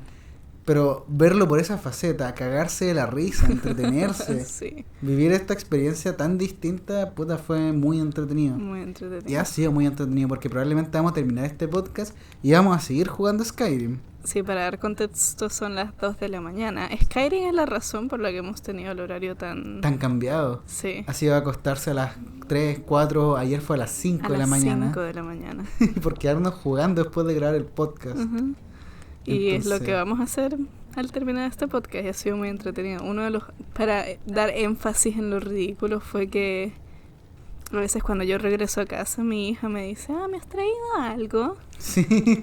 Y en una de esas fue como que ya sí, a ver qué le puedo dar. Y justo habíamos looteado una daga que era una daga élfica que estaba encantada, que era muy potente. Y era fue como bien que, buena. ¿le puedo dar esta mierda a la Lucía ya? Sí, y en el momento en que se la diste fue como, ¡ay, mamá, eres la mejor! Claro. Y la seguimos porque la pendeja salió corriendo a su pieza, y en la pieza tienen como un muñeco de prueba para practicar, y fue verla darle dagazos súper violenta, así destrozando la pobre maqueta. Era muy ridículo. Y lo peor es que estaba el conejo al lado sentada viéndola mientras ella ahí atacando y destrozando el muñeco. Y fue como que don't hurt the bunny. Sí, era lo único que nos preocupaba, que no le fuera a pegar al conejito. Sí, pero es muy entretenido. Es un buen juego. Por si alguna persona no lo ha probado y le interesa. Y le interesa pasarla bien, yo recomiendo que ese es el tipo de juegos que no jueguen solo. ¿De verdad? ¿Tú consideras un juego que no se debería jugar solo? O sea, sí, obviamente se puede jugar solo, pero si tienes la oportunidad de jugarlo con alguien, un amigo, una pareja, un primo, lo que sea cercano para reírse y pasarla bien y ser muy ridículo, ha sido súper entretenido. Sí, hemos sacado muy buenas risas y muy buenos chistes de esa misma experiencia. Así que un poco lo que significó nuestra experiencia de videojuego a lo largo de nuestra trayectoria de vida y lo que ha sido retomarla ahora, que yo siento que la hemos tomado desde un punto de vista bien maduro, bien centrado. Sí. Respecto a un poco el criterio con el que elegimos, con el que decidimos jugar los juegos. Claro. Y también es una manera de compartir juntos diferente, que los dos disfrutamos mucho. Claro. Que es algo que disfrutamos por tantos años. Sí, y también, si bien está la opción de, no sé, pues sentarse a ver una película, o no sé, pues tomarnos un vino y conversar, o de ver algún video. Uh-huh. La experiencia de jugar con alguien un juego es muy distinta, en especial por el hecho de que se está compartiendo con alguien, y es explorar una faceta más didáctica. De hecho. El decir, ya oye, a mí me toca ahora, y pasar el control y ver un rato, y después decir, ya oye, me toca a mí de vuelta, y pasar el control y quedarte viendo.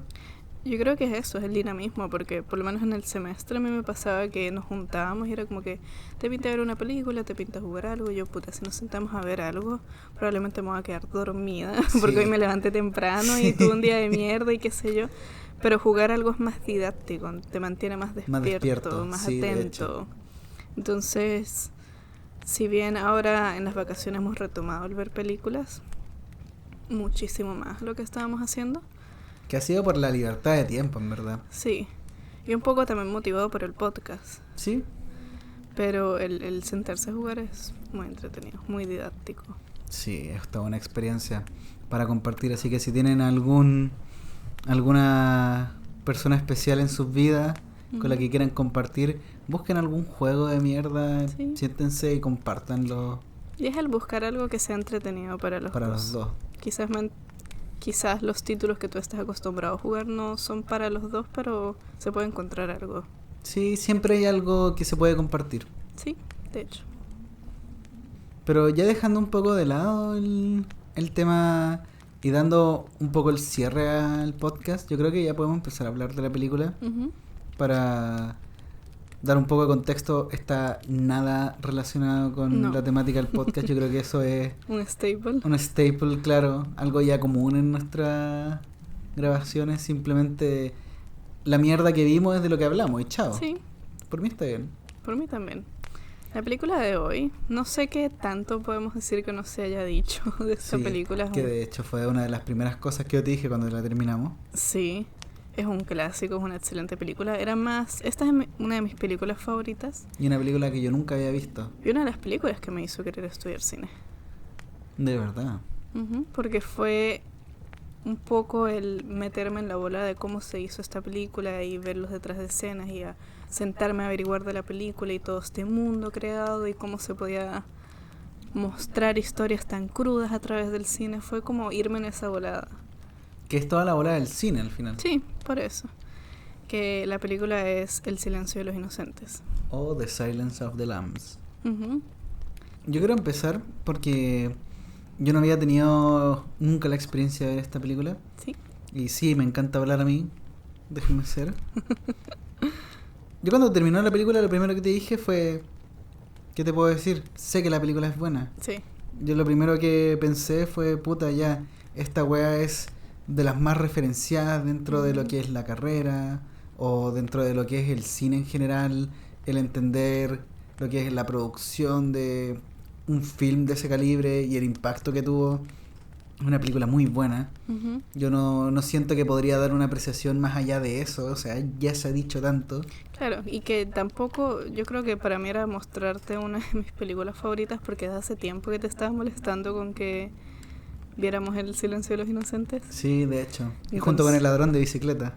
Sí, que esa no la hemos visto. No, yo no la he visto. ¿Tú la has visto? Yo la he visto, pero no la hemos visto juntos. Sí, por eso. Entonces para mí un poco lo que pasó fue el... Dije ya, esta película es la zorra. Lo sé porque todo el mundo lo ha dicho, todo el mundo me lo ha dicho y gente que yo confío en su criterio, incluido mi papá me ha dicho que esta película es excelente. Y dije ya, voy a explorarla por los aspectos técnicos. Porque dije, no tengo nada más que ver dentro del resto del espectro. No tengo que juzgar la calidad de la película. Yo sé que la película va a ser buena. Entonces centrarse un poco en esa parte de la producción fue muy interesante. Había una cantidad de planos secuencias constantes. Sí, de hecho. Que para mí fue curioso porque, siendo una de mis películas favoritas, que a mí me pasó un poco cuando empecé a estudiar cine, que le perdí el gusto a ver películas porque se empezaron a sentir tareas. Sí, de hecho, me pasó lo mismo. Y ha sido un poco redescubrir la forma de ver películas. Y si yo me estoy sentando a ver mi película favorita, no quiero pensar en mierdas técnicas. No, por eso. Ahora, yo no la había vuelto a ver desde que empecé la carrera. Y inconscientemente, inevitablemente, porque uno lo entrena así, sí, me di cuenta de cosas que uno de esos fue el, oye, esto tiene mucho plano secuencia. de hecho. Es que por eso, yo hasta cierto punto decido el aceptarlo y decir, ya puta, no, de repente no quiero hacerlo un ejercicio consciente, pero esta vez dije, ya, quiero explorarla por este lado. Uh-huh.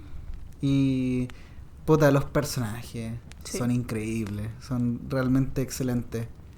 Me encantó. Hay un tema con la construcción del personaje de Fletcher, ¿cómo? Lecter, ¿cómo? Lecter, Hannibal Lecter. Lecter, ese, que siempre en los créditos aparecía con un nombre bien raro. Pero bueno, el personaje Lecter, la construcción que tiene, porque toda la primera parte de la película es simplemente los personajes hablando de él. Uh-huh. Y un poco haciéndote esta idea de que no, es un tipo tan peligroso, tan demoníaco, es un monstruo y toda la mierda. Y en el momento en el que el personaje de Clarice se encuentra con él, es un tipo carismático, es un tipo relativamente agradable y se ve... Encantador, súper inteligente. Y es muy inteligente, claro. Y se ve como una persona que tiene cercanía con Uh-huh. quienes están a su alrededor. Dentro de lo que es, no sé, por el espectro de puta, un asesino serial. Claro. Pero ver esta construcción de toda esta anticipación y ver este quiebre con respecto a uno se imagina, no sé, un weón como del Outlast vuelto loco en un rincón. Claro. Pero el tipo era un seco, era un inteligente, era un psiquiatra, ¿verdad? Sí. Era un psiquiatra y tenía toda esta noción de la mente humana, entonces Claro, jugaba con sus pacientes, jugaba con los policías que iban a entrevistarlo. Jugaba con Clarice también. Jugaba con Clarice, que de hecho a mí me dio rabia en un momento porque le dijeron, una de las primeras cosas fue, oye, no le digas información personal. Y primera mierda que hace Clarice, dar información personal, por supuesto. Y fue como, ya puta. Igual es entendible porque está justificado dentro de lo que es la historia por el hecho de que ella es una estudiante del FBI. La están preparando dentro del cuerpo de formación. Uh-huh. Entonces es entendible que cometa errores de estudiante. Principiante, de claro. principiante, aparte claro. de que también el juego psicológico que le hace Lecter es muy potente. Y es manipulador él también. Es muy imponente, es intimidante. Entonces es un poco el yo no te voy a dar nada de mí, que es lo que tú estás buscando, eso viniste, claro, a sacar algo de mí, si tú no me das de mí. Y Clarice cae en ese juego. Sí, y por eso a mí me llamó un poco la atención porque me dio la sensación de que Clarice, que es un personaje estudiante un poco ingenuo, un poco recién creciendo dentro del medio, debe estar acostumbrada a recibir órdenes. Claro. Entonces, tomando esa noción de el no darse cuenta de que, oye, tú eres el FBI, tú eres el agente, tú eres la persona que tiene el control de la situación. Por ese lado yo creo que fue el factor que la llevó a todo este desarrollo de la relación que tiene con Lecter. Lo voy a pronunciar mal todo el resto del podcast. Chúpenla. Pero un poco lo que implicó la historia de los personajes. Uno de los personajes que a mí más me gustó, debo decir, fue el de Buffalo Bill. Sí. El asesino serial. Me gustó mucho el personaje.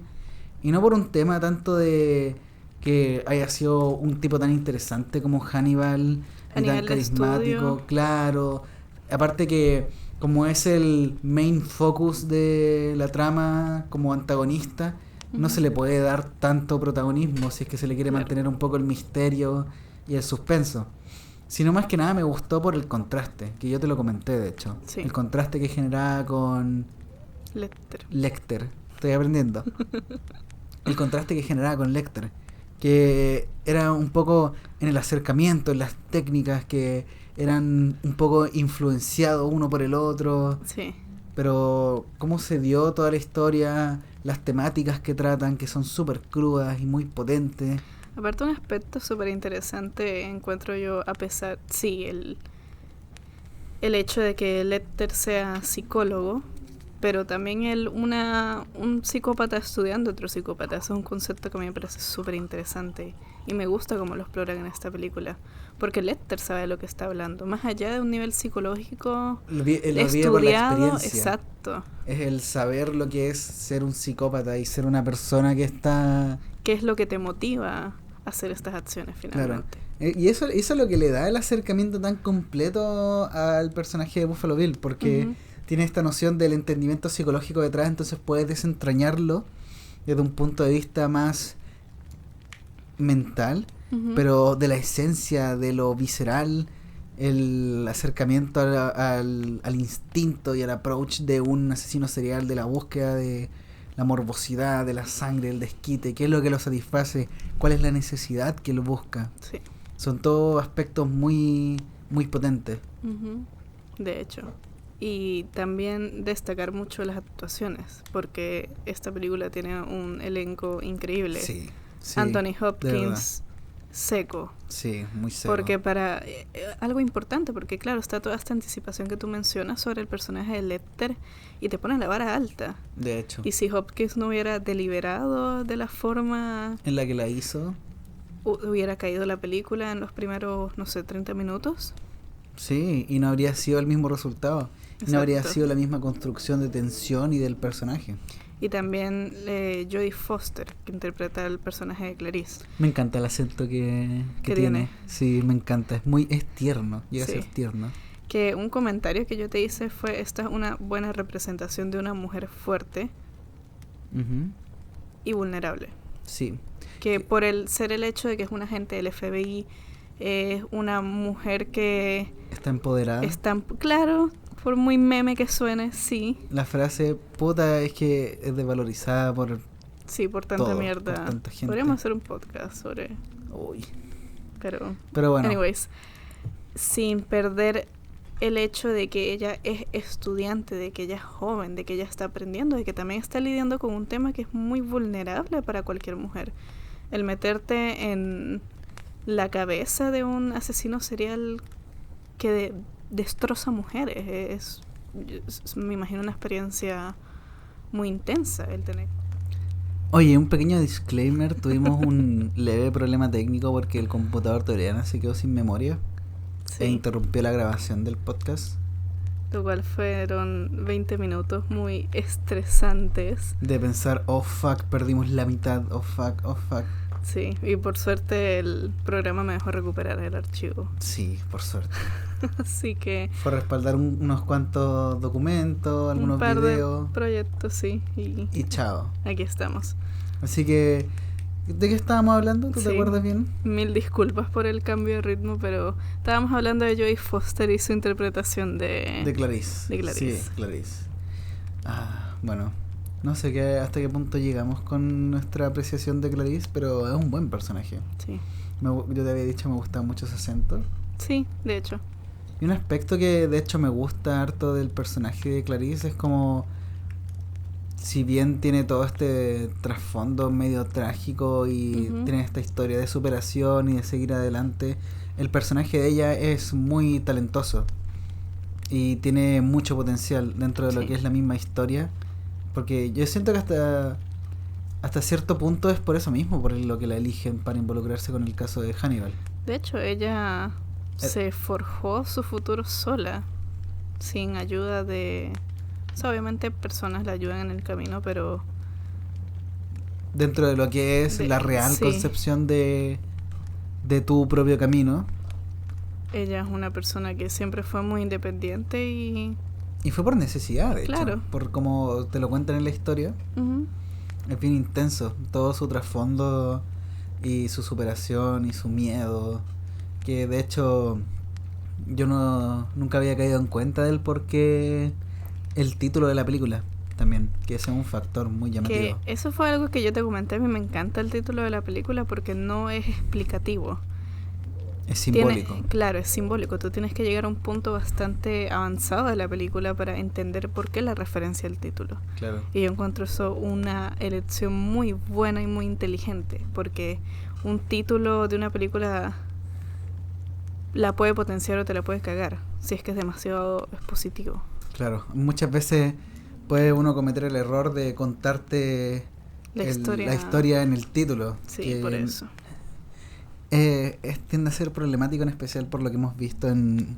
¿La escuela? En la escuela, sí. Hay mucho título que de repente, si bien, no sé, tiene sentido dentro de la historia, te cuenta todo. Y como... Es paja. Es paja, sí. Pero... Continuando un poco con la apreciación de la película, la foto es bien intensa, bien entretenida. Me gusta mucho el juego de los planos secuencias, pero el arte, que ese fue un tema que discutimos nosotros. Sí. Cuando terminó la película. Porque, oye, qué intenso y qué trabajo tan interesante debe ser dirección de arte en una película donde tú estás retratando asesinos seriales. Porque... todo ese pequeño detalle, ese acumulo, los colores, los objetos que habían, claro, te contaban tanto del personaje y del mundo, porque esos pequeños espacios son su mundo, sí, finalmente. El confinamiento de Hannibal y también lo que era todo el espacio construido de Buffalo Bill, todo este tema de sus vestimenta, su estética y todo el entorno construido que tenía era muy potente. Sí, de hecho. Las mariposas, el significado de las mariposas y de las polillas, que también es un juego constante dentro de la historia. Un detalle que me llamó mucho la atención, de hecho, fue las constantes miradas que recibía el personaje de Clarice. Cómo todo el mundo la veía y cómo la observaban. Era un poco invasivo, juzgante, muy buscando, no sé, desentrañar algo en ella, muy... Claro. A veces viéndola como un objeto sexual, como... Sí, de hecho. Hay una mirada muy intensa de parte... Y son todos hombres. Sí. Como los hombres la ven a ella. Que yo creo que eso, me imagino yo, un juego consciente dentro de la película, porque también un poco el contexto en el que se basa la historia, porque es una película centrada... Es del 91, pero es un poco centrada en late 80s, claro, early 90s. Claro. Entonces, hay que ponernos también en contexto de cómo era el campo de trabajo para la mujer en esa época. Por eso. En especial en un rubro tan dominado por hombres como son las fuerzas especiales. Sí. Por ese lado a mí me hace mucho sentido. Entonces, a mí me llama mucho la atención desde un punto de vista quizás con el el cómo difiere actualmente y cómo también se parece, porque no es tan distinto. No. Realmente. Y más allá de lo que son los ámbitos laborales, todo lo que es la interacción social y el encuentro y, no sé, pues las instancias de cruce, la temática del femicidio también, que también, es que es bien súper intensa presente. y es súper presente hasta el día de hoy. Lamentablemente lo sigue siendo. Que es de los puntos fuertes de la película. Sí, entonces yo creo que es una película muy relevante y que ha envejecido bien, encuentro yo. Si bien, no sé, pues de repente, uy, qué extraño el teléfono que ocupan, la historia sigue siendo lo mismo. Claro, sigue siendo muy presente. Y yo también encuentro que eso, quizás un poco en la elección del casting, porque Jodie Foster es pequeña, es como medio menudita. Claro, pero eso no le resta potencia al personaje. Claro, sino que tiene lo una carita bien realmente redondita, bien tierna, pero exacto, no le resta para nada de fuerza al personaje. Yo creo que eso va un poco también en las miradas, la subestiman. Por eso, hasta qué punto realmente es un agente del FBI. Y por lo que se demuestra dentro de la historia, ella lo es, lo cumple. Pero está en un constante juego de expectativas de ya qué va a hacer ahora, que puede resultar un poco incómodo y yo creo que es algo con lo que el espectador puede empatizar bastante. De hecho. El cómo uno es juzgado y las expectativas que se tienen, que toda la parte de la construcción de la historia. Sí. Algo que también me llama mucho la atención, como al personaje de Hannibal lo mostraban constantemente en primeros y en primerísimos planos. Que eso es otro ejemplo de que tienes que tener un buen actor para hacer eso. Sí. Porque cuando se está trabajando primeros planos y primerísimos primeros planos, la actuación tiene que ser muy sutil, porque estás demasiado cerca. Y es muy invasivo. Claro, si haces algo muy teatralmente se va a ver extremadamente exagerado. Entonces yo creo que un poco también la lección de eso es estar jugando con el que tenemos un buen actor en el set. Y aprovecharlo y abusar de eso. De hecho, que Anthony Hopkins, puta, es un seco. Exacto, hasta entonces... el día de hoy sigue siendo seco. Vimos, de hecho, en su biografía que sigue estando vigente. Sigue estando activo. Tiene películas que van a salir este año. El tipo tiene 81 años. Y sigue estando activo. Y es parte del universo cinematográfico de Marvel. Que eso yo no tenía idea. Están las películas de Thor. Interpreta a Odín. Yo no tenía idea de que era Odín. Jamás había caído en cuenta de que era él. Pero cool por él. Sí, entretenido. Yo creo que debe ser un personaje interesante para explorar toda esta atmósfera nórdica, media épica. Claro. Debe ser divertido. Puta, yo vi una entrevista de Nicole Kidman, porque ella es parte del universo de DC. Creo que están las de Aquaman. Ya. Y le preguntaron por qué. Porque, puta, una actriz con tan gran trayectoria, tanto Oscar, tanto premio. ¿Se decide involucrar en ese tipo de películas? Claro, y dijo un poco, yo estoy en mis 50s, me están ofreciendo puro papel de mamá vieja, aburrida, o de personaje que se va a morir pronto. Esos son los papeles que a mí me ofrecen. Entonces, qué entretenido que me ofrezcan un personaje divertido en un universo cool, donde puedo ser una superheroína. De hecho, y ese es un tema también con respecto a las temáticas con las que se acerca y se abordan ciertos aspectos como la edad. Claro, entonces... o el acercamiento de los personajes y los actores. Yo me imagino que un poco un caso apareció con Hopkins. Está entrando, o sea, recién entró en sus 80 y es como que... Puta, si me dicen quieres ser la representación de un dios nórdico, ya démosle. Claro. Da lo mismo si son películas de mierda o si son simplemente por la plata. Debe ser entretenido. Sí, por eso y cuántos papeles serios ya no se han mandado como por para divertirse un rato. Debe ser didáctico, debe ser plata, obviamente, porque las películas de Marvel generan plata. Y puta, debe ser reinventarse un poco también. Por eso, así que cool. Cool con por tus él. películas de Thor.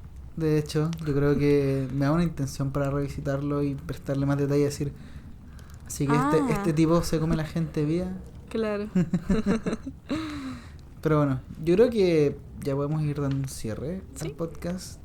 Era un fragmento, fue lo que perdimos por la interrupción técnica. Sí, y me gustaría dar un par de datos sobre la película. Por favor. Jonathan Demme es el director. Buena dirección. Buena Sí. dirección en la película. Excelente. Un guión escrito por Ted Talley, que es una adaptación de una novela de 1988 de Thomas Harris, del mismo nombre. Una novela que ninguno de los dos ha leído, solamente No. tenemos noción de la película. Exacto. La película es buena.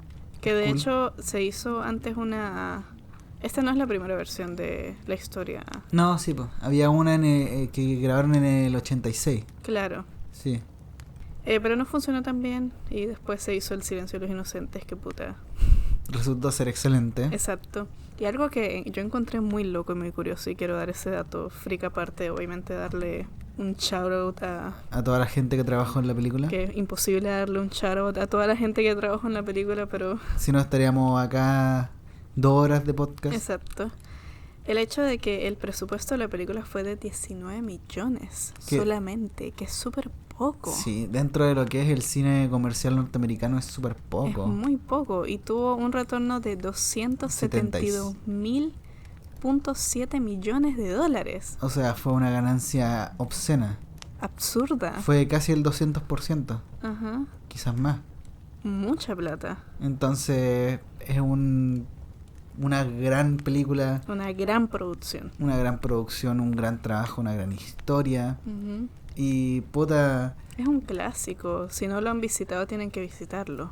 yo puedo decir eso, o sea, yo nunca la había visto, sabía que era buena y todo, pero puta, es toda una experiencia verla, la tensión, las emociones que te proyecta. El trabajo de suspenso es súper bueno. Es súper intenso, de Ujú. hecho. A mí me chocó mucho por ese lado. Yo te tiré de chiste al principio, así, oye, esta película me va a asustar, no me gustan las películas de miedo. Pero sí, hay un ambiente tenso constante y hay una construcción muy potente y muy delicada de Ujú. toda esa atmósfera. Sí. Entonces, yo te dije, o sea, para mí no hay nada que pueda decir que no se haya dicho antes. Por Es eso. una excelente película, de verdad, véanla. Y... Véanla. Claro. Véanla y disfrútenla, o sea, es toda una experiencia, es todo un viaje, creo Sí. yo. Un clásico que ha envejecido súper bien, en mi opinión. Así que vale la pena visitarlo o revisitarlo. Si es que ya si la es han que visto ya la he antes. visto, claro. Así que eso por el podcast de esta semana. De nuevo, mil disculpas por el pequeño error por el pequeño técnico. error técnico. Fue un detalle que nos retrasó un poco, pero Sí, al menos logramos concluir bien lo que queríamos hablar. sí, por eso. Lo importante es que se recuperó el archivo. Sí, lo importante es que nos vamos a terminar el Doña Domingo, ¿cierto? Sí. De hecho, sí, Tenemos que hacerlo. sí. Aparte vamos a estar mínimo unas 3 horas más jugando Skyrim, así que en ese rato seguir la botella fijo. Así que muchas gracias por acompañarnos en la edición de esta semana para ustedes, de este día para nosotros. Ujú, Esperamos que hayan disfrutado. Muchas gracias por la compañía ujú. y nos veremos en un próximo capítulo. Sí, buenas noches. Que tengan buenas noches.